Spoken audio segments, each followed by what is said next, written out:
السلام عليكم ورحمة الله وبركاته. kusoo dhawaada channelka Maxamed Cabdilaahi Xasan. maanta ayo video cusub oo ka hadli doona dalka Kenya. channelka subscribe si videoda like gare comment-na xagga hoose ku qor.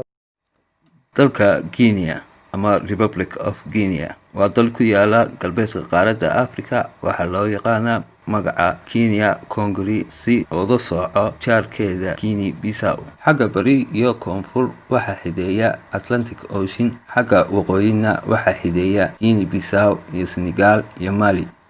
xagga koonfur waxaa xideeya Sierra Leone iyo dalka Liberia. cabirka dalka Kenya waa 264,000 oo kiiloomitir oo square ah. tirada dadweynaha ku nool dadka Kenya sanadkii 2018 wuxuu ahaa 12,400,000 oo qof oo u kala baxa 24 qowmiyadood. caasimadeedu waa Conakry, waa magaalada ugu weyn dalka Kenya iyo xarunteeda ganacsi. diinta dalka Kenya 85% waa muslimiin, xagga kristanku imaadaan 10%. shanta soo hadhayna waa diimamka Afrikaanka. luqadda dadweynaha ku hadlaan dalka Kenya waa Faransiiska. lacagta lagu isticmaalo dalka waxaa loo yaqaanaa Kenya franc. madaxweynaha dalka Kenya magaciisu waa Alpha Conde. dalka Kenya xornimadiisii wuxuu kula soo noqday gumaystigii Faransiiska 1958.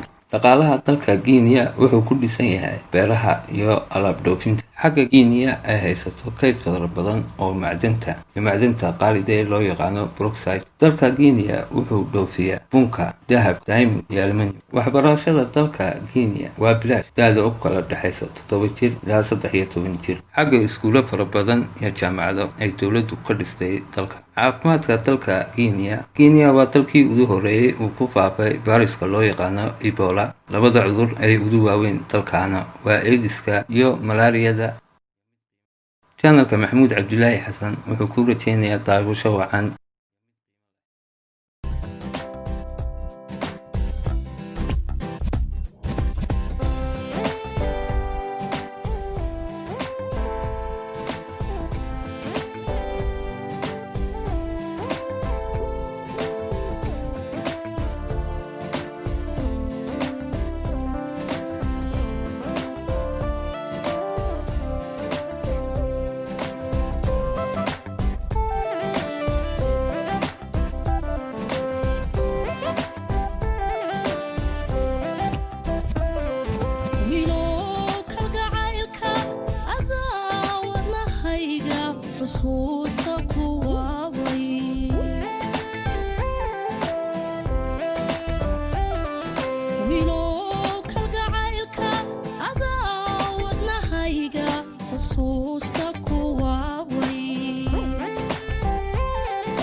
channelka subscribe si videoga like gare comment na xagga hoose ku qor